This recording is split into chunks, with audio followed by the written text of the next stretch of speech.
Di paket tracer identify MAC and IP address untuk nomor 5313, di sini kita sudah disajikan sebuah topologi sederhana yang terdiri dari router yang memiliki dua kaki.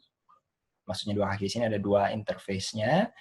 Yang pertama ke arah switch 0, yang kemudian dihubungkan lagi ke sebuah access point. Yang kedua adalah ke switch 1 yang dihubungkan lagi ke 3 perangkat lain. Yang pertama adalah masuk ke hub untuk kemudian diduplikasi ke 2 klien. Yang kedua adalah ke klien langsung, dan yang ketiga adalah ke klien langsung. Objektif kita ada 2, gather PDU information dan reflection question. Aktivitas ini dioptimasikan untuk melihat protokol data unit, PDU, dan perangkatnya semuanya sudah dikonfigurasi, jadi tidak ada konfigurasi yang kita lakukan, kita akan simulasikan lalu lintas nanti. Kita akan mengumpulkan informasi PDU dalam mode simulasi dan menjawab beberapa pertanyaan terkait dengan data yang kita koleksi, yang kita kumpulkan. Kita mulai bagian pertama, gather PDU information. Di sini diberikan catatan sedikit, silakan dilihat secara singkat pertanyaan refleksi di bagian kedua sebelum kita mulai, supaya kita dapat ide tentang informasi apa yang harus diambil. Jadi saya maju sedikit ke bagian 2-nya, pertanyaan refleksinya ada sekitar cukup banyak ya, 20. Tapi kita lihat saja sedikit, kita belum akan jawab. Pertama, apakah ada perbedaan tipe kabel yang digunakan untuk menghubungkan perangkat? Kedua, apakah pengkabelan berubah? Apakah kabel mengubah cara menangani PDU dalam suatu cara? Ketiga, apakah hub kehilangan informasi yang diberikan kepadanya? 4, apakah hubungan hub dengan MAC address dan IP address? Maaf, saya revisi kalimat pertanyaannya. Apa yang hub lakukan terhadap MAC address dan IP address? Kelima, apakah wireless access point melakukan sesuatu dengan informasi yang diberikan kepadanya? 6, apakah ada MAC atau IP address yang hilang dalam transfer wireless? 7, apakah apakah layer OC tertinggi yang digunakan oleh hub dan access point? Ke-8, apakah hub atau access point mereplikasikan PDU yang ditolak dengan tanda X merah? Ke-9, saat memeriksa PDU detail step, MAC address mana yang muncul duluan? Source atau destination? Ke-10, kenapa MAC address muncul dalam urutan ini? Ke-11, apakah ada pola dari MAC addressing dalam simulation? Ke-12, apakah switch pernah mereplikasi PDU yang ditolak dengan tanda X merah? Ke-13, setiap kali PDU dikirim antara jaringan kode 10 dengan jaringan kode 172, apakah ada titik di mana MAC address berubah? Di manakah perubahannya?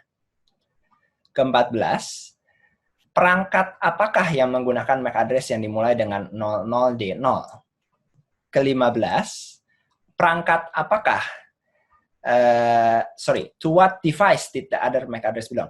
Kepada perangkat siapakah MAC address yang satunya lagi dari alamat yang terkait dengan nomor 14 ini? Nomor 16, apakah pengiriman dan penerimaan IP versi 4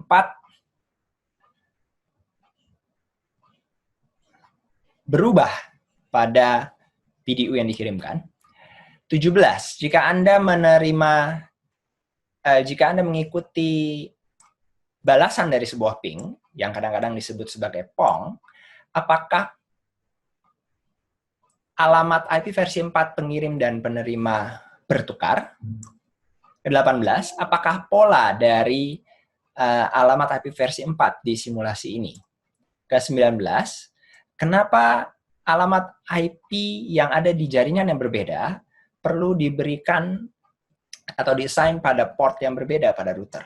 Dan yang terakhir, jika simulasi ini dikonfigurasikan dengan IP versi 6 dan bukannya IP versi 4, apa yang akan berbeda?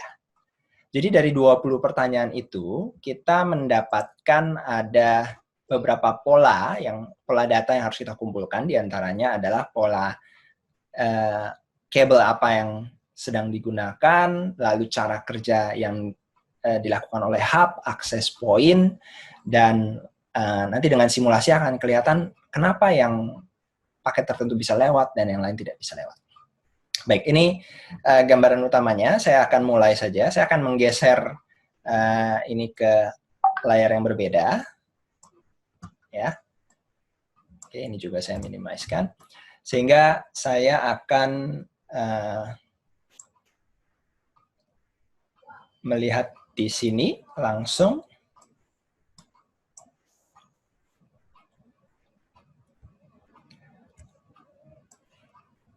Sebentar ya. Oke. Saya sedikit atur dulu layarnya biar lebih mudah. Ya. Ya, jadi di sini saya akan melakukan langkah pertama. Langkah pertama adalah mari kita mengumpulkan lalu lintas PDU, Protocol Data Unit, seiringan saat paket berjalan dari 172.16.31.2 ke 10.10.10.3. Saya besar dulu sedikit di sini. Ya. Saya akan klik perangkat 172.16.31.2 yang ini, perangkat yang ini. Saya klik. Dan saya buka desktopnya. Kita buka command prompt-nya. Saya akan memberikan perintah ping ke perangkat yang lain. Dalam hal ini adalah 10, 10, 10, 3. 10, 10, 3 adalah laptop di sini. Jadi kalau kita perhatikan di topologinya, lalu lintasnya harusnya melewati hub, hub ke switch, switch ke router, router ke switch, dan ke access point, baru masuk ke 10, 10, 10, 3. Tapi sebelum saya enter, saya akan masuk ke mode simulasi. Jadi mode simulasi di sini, saya masukkan di sini ya.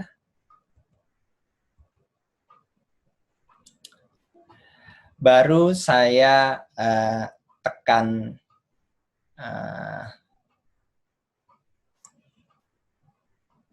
sorry, dia minta ping dulu sebelum pindah ke mode simulasi.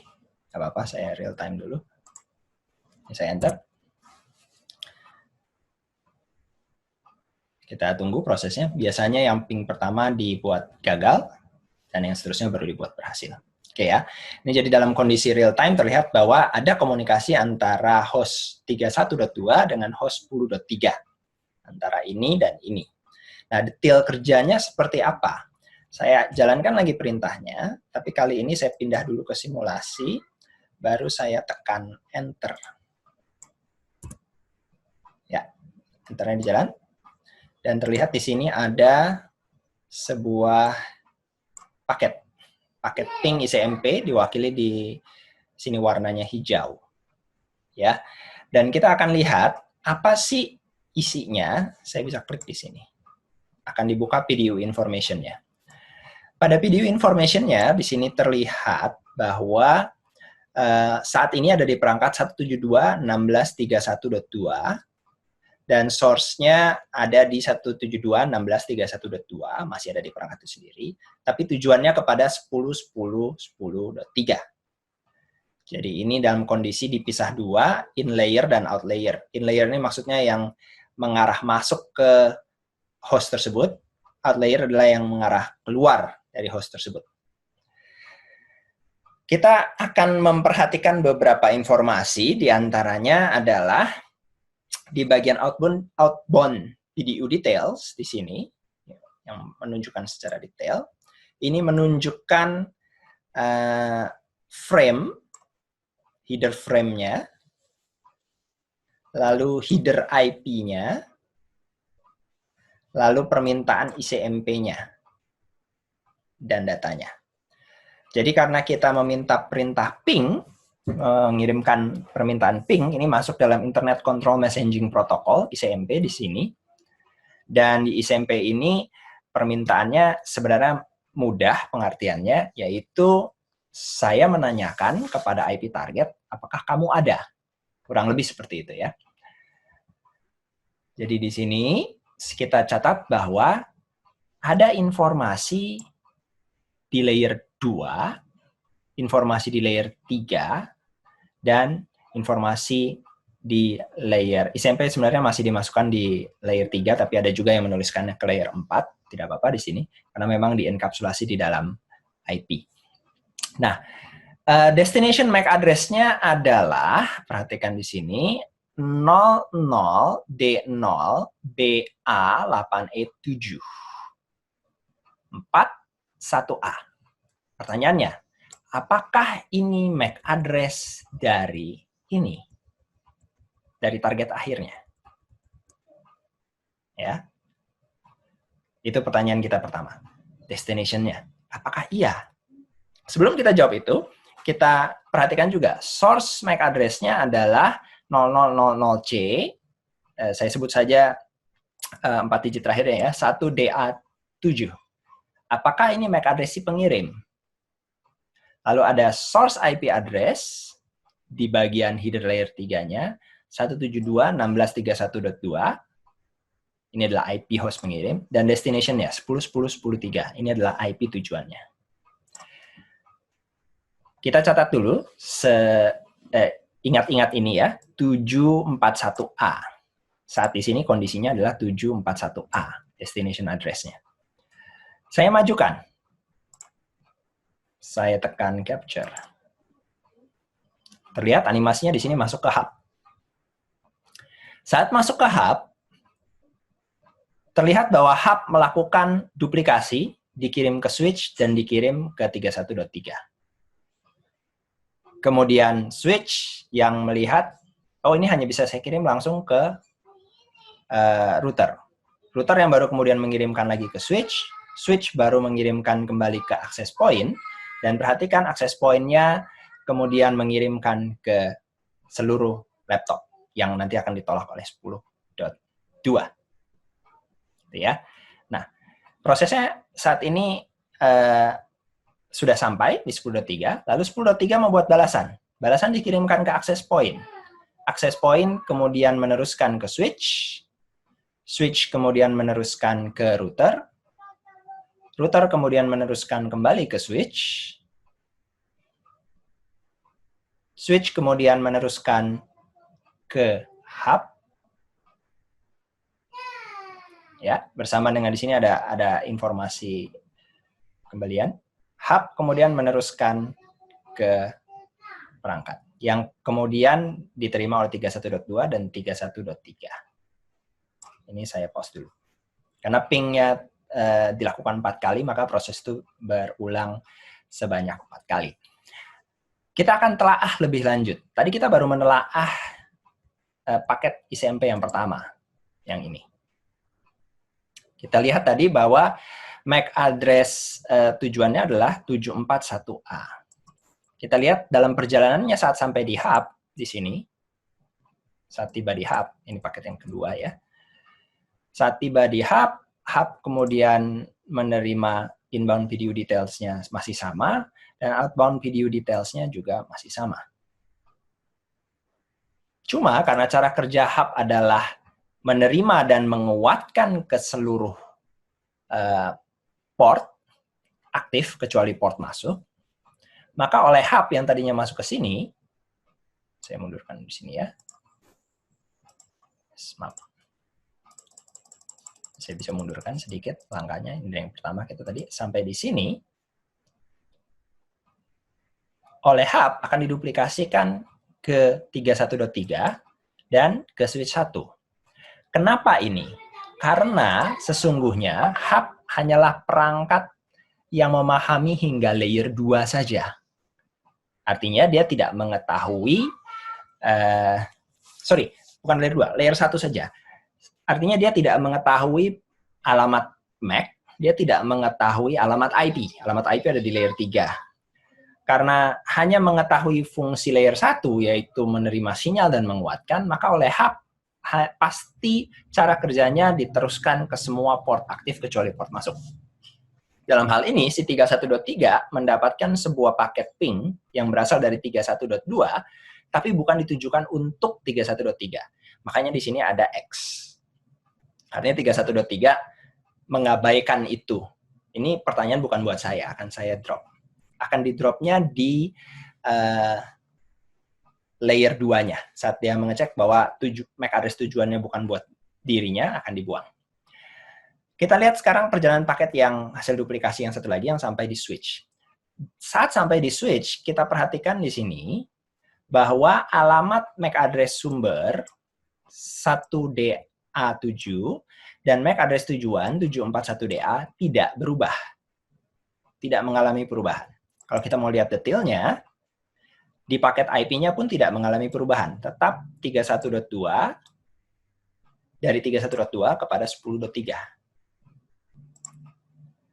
Setelah switch melihat, oh ternyata ini mau dikirimkan ke MAC sekian. Dicari ke alamat MAC address table-nya si switch, ketemu, oh ternyata port yang menuju ke arah router. Maka diterima di router. Ya, ini saya simulasikan dulu maju. Saya simulasikan maju, ya, dikirim sampai di router. Oke, sekarang posisinya di router. Saat tiba di router, ini sisi masuknya router. Router akan menerima, oke, saya terima sebuah frame. Frame-nya dari MAC address 1DA7 kepada 741A. 741A ini sebenarnya adalah MAC address dari si router itu sendiri, yaitu yang kaki sebelah kanan yang menuju ke switch 1.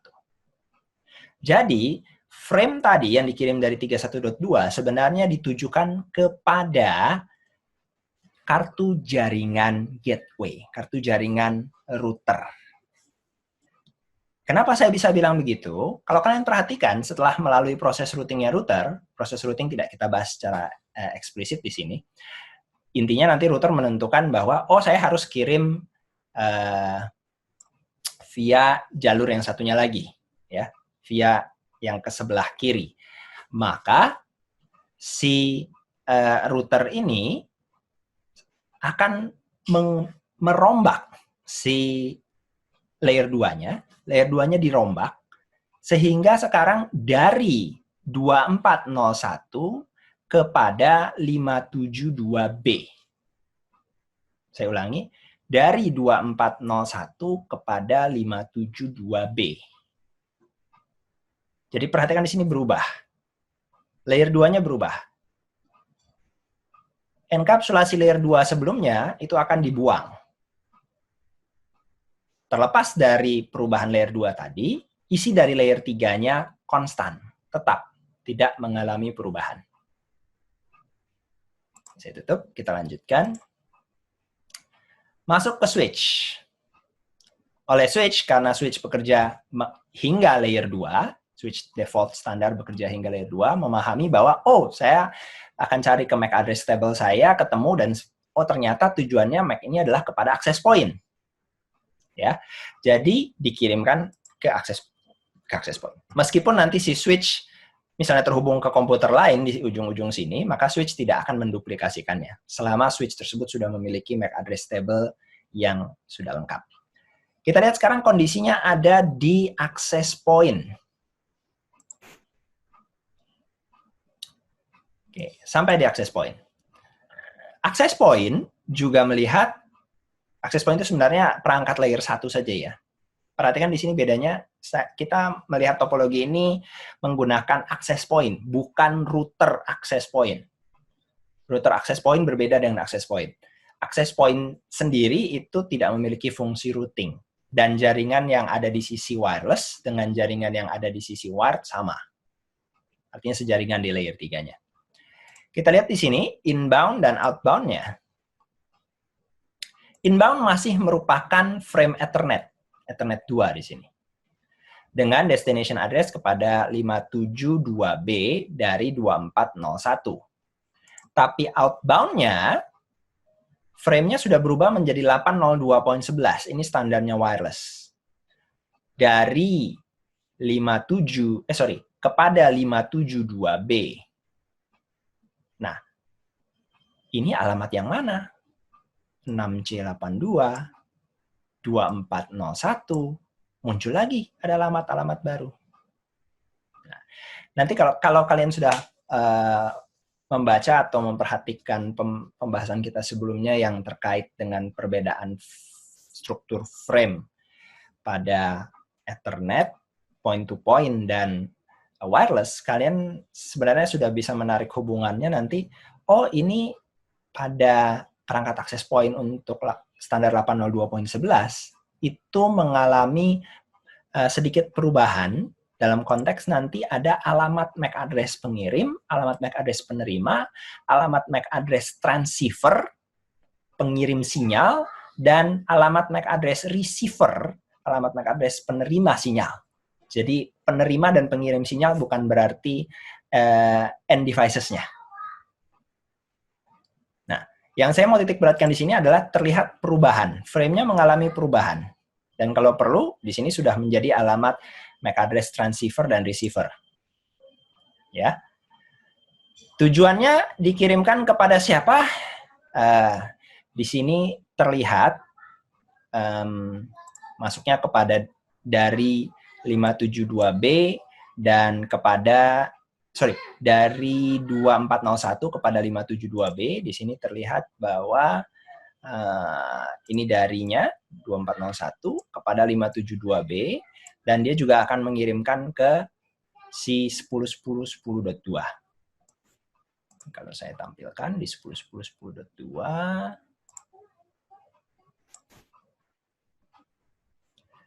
di sini wireless-nya ada 4A B6. Gitu ya. 4A B6 ini nanti akan menerima juga. Ini nanti sebagai transceiver address-nya nih. Yang ini tujuannya ini pengirimnya. Oke. Lalu di layer 3-nya, IP-nya itu tidak mengalami perubahan. Tetap sama. Isi dalam ke bawahnya juga tidak mengalami perubahan. Tetap sama. Jadi oleh access point diduplikasi. Ingat, ini sifatnya broadcast. Access point itu tidak bisa sepenuhnya unicast dari sisi layer satunya ya. Layer 2-nya bisa saja dia memberikan pengalamatan unicast, tapi di layer satunya saat dikirim sinyalnya akan terlempar kemana-mana. Selama masih ada cakupan, semua perangkat di sekitarnya pasti akan mendengarkan. Dan ini akan didengarkan oleh 10.2 yang kemudian akan diabaikan. Yang baru diterima oleh 10.3, 10.3 menyiapkan balasannya. Balasannya kemudian adalah sebuah PONG. Isinya nanti PONG. Ya, sebuah PONG nanti ini dikirimkan balik, dia akan mengirimkan kembali ke gateway-nya. Jadi prosesnya kembali ke atas, naik lagi, sampai ke router, baru masuk ke sini. Ini nanti kalau kalian perhatikan, PDU yang ada di sini dengan PDU yang di sini akan berbeda. Ini PDU yang masih Wi-Fi. Di sini saat lepas dari access point ke switch, ini sudah menjadi Ethernet. Tapi alamat MAC address yang ada di jalur sebelah kiri ini akan berbeda dengan yang sudah lewat di kanan. Kalau kalian perhatikan yang di kanan, ini sudah menjadi, maaf, sekarang kita posisinya ada di sini ya.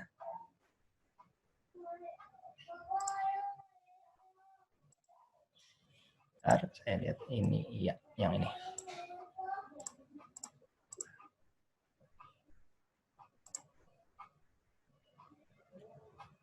Access point, sepertinya dia salah menampilkan. Ini semuanya masih wireless, yang ini. Nah, ini sudah kembali lagi jadi Ethernet. Apa intisarinya? Intisarinya adalah lalu lintas terjadi bisa melalui berbagai media, media kabel ataupun media nirkabel. Tapi perubahan media akan mempengaruhi bagaimana sebuah frame dibuat. Saat frame tersebut harus lewat ke media kabel, akan mengikuti standarnya kabel, tergantung dia mau pakai Ethernet, mau pakai standarnya fiber, mau pakai standarnya Ethernet 10, Ethernet 100, strukturnya sih sama. Sedangkan pada wireless, itu pakai standarnya wireless. MAC yang digunakan itu hanya sebatas dari kartu jaringan pengirim sampai ke node berikutnya. Saat sampai di node berikutnya, yang biasanya merupakan gateway, itu akan dirombak, diubah oleh si router, kemudian dibuatkan lagi enkapsulasi baru di layer 2-nya. Kurang lebih begitu gambarannya. Sehingga sekarang kalau kita kembalikan ke sini, apakah ada perbedaan tipe? Were there different types of wires? Yes, ya. Apakah mengubah handling dari PDU in any way? Selama protokolnya sama, maka tidak akan mengubah. Tapi kalau kita bicara nanti kabelnya beda, atau protokolnya berbeda, maka akan mengubah. Dalam kasus kita di sini tidak. Did hub lose any of information? Tidak. What does the hub do with MAC address? Tidak digunakan sama sekali. Hub tidak ngerti. Access point juga, did the wireless access point do anything? Tidak juga. Ya, access point itu fungsinya hanya menerima, dia memperkuat sinyalnya kirim ke semua port aktifnya.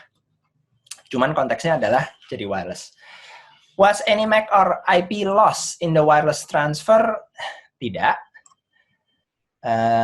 What was the highest OSI layer that hub and access point use? Bisa dikatakan di sini hanya sampai 1. Did hub or access point ever replicate PDU and rejected? Ya. When examining the PDU detail, which MAC address appeared first? Yang muncul duluan adalah destination. Destination lebih dahulu, baru source. Kenapa MAC address-nya muncul dalam urutan seperti ini? Karena untuk memudahkan switch yang model lebih lama untuk menemukan MAC address lebih cepat, supaya proses switching lebih cepat. Apakah ada pola dari MAC address di simulasi tadi? Ada polanya. Kalian ini tantangan buat kalian untuk mencarinya. Polanya seperti apa? Terlihat bahwa ada perubahan tadi. Did the switch ever replicate PDU that was rejected with NRED-X?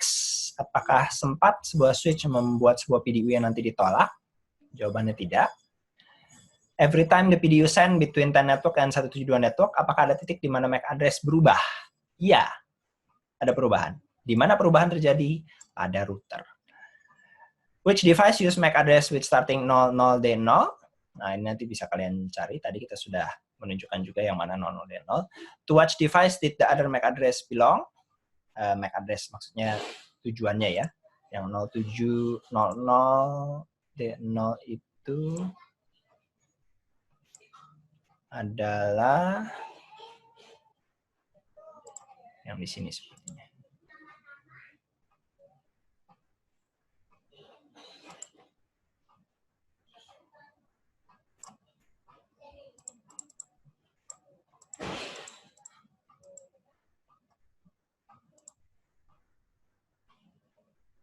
Nah, ini nih. 00D0. Dia mengambil yang depannya. 00D0 adalah si perangkat si pengirim sendiri 31.2, sedangkan yang satunya lagi 572B adalah kartu jaringan router yang sebelah kanan. Jadi di sini mana itu? Yang ini. Yang ini adalah si client desktop, yang ini adalah router. Did the sending and receiving IP versi 4 address switch in any of the PDU? No, tidak. Paket IP versi 4-nya konstan, tidak mengalami perubahan. Jika Anda mengikuti reply dari ping yang disebut dengan PONG, apakah alamat IP versi 4-nya bertukar? Jawabannya ya. Kalau di sini kalian perhatikan,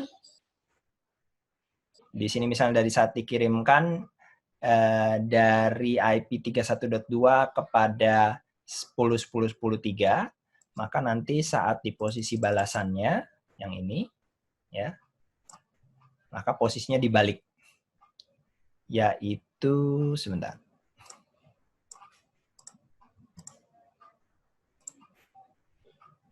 Nah, ini ya, dari IP 10.10.3 kepada 31.2, jadi alamatnya dibalik. Kemudian, apakah pattern dari IP versi 4 addressing di simulasi ini? Kalau mau melihat pattern, pola sebenarnya ada beberapa sudut pandang. Kalau mau melihat pola di sini, sebenarnya yang ini berdasarkan pembagian gaya lama, classful-nya, ini adalah network kelas A. Yang ini adalah network kelas B. Tapi terlepas dari itu pembagian gaya lama classful-nya, sebenarnya nanti yang akan lebih penting adalah nilai subnet mask-nya. Why do different IP networks need to be assigned to different ports of router? Kenapa alamat IP network yang berbeda dihubungkan kepada port router yang berbeda? Sederhananya ya karena router memang fungsinya menjembatani network-network yang berbeda. Network dan atau media yang berbeda. Kalau kalian misalnya menggunakan wireless router, itu sebenarnya memberikan network yang berbeda sekaligus juga media yang berbeda. Dan yang terakhir di simulasi ini, jika digunakan IP versi 6, menggantikan IP versi 4, apa yang akan berubah? IP versi 6 dan IP versi 4 sederajat sama-sama di layer 3. Jadi pada intinya sebenarnya perubahan untuk cara kerja di layer 2-nya tidak signifikan. Gitu. Jadi ya yang berubah adalah ya alamat IP versi 4-nya berganti menjadi alamat IP versi 6. Seperti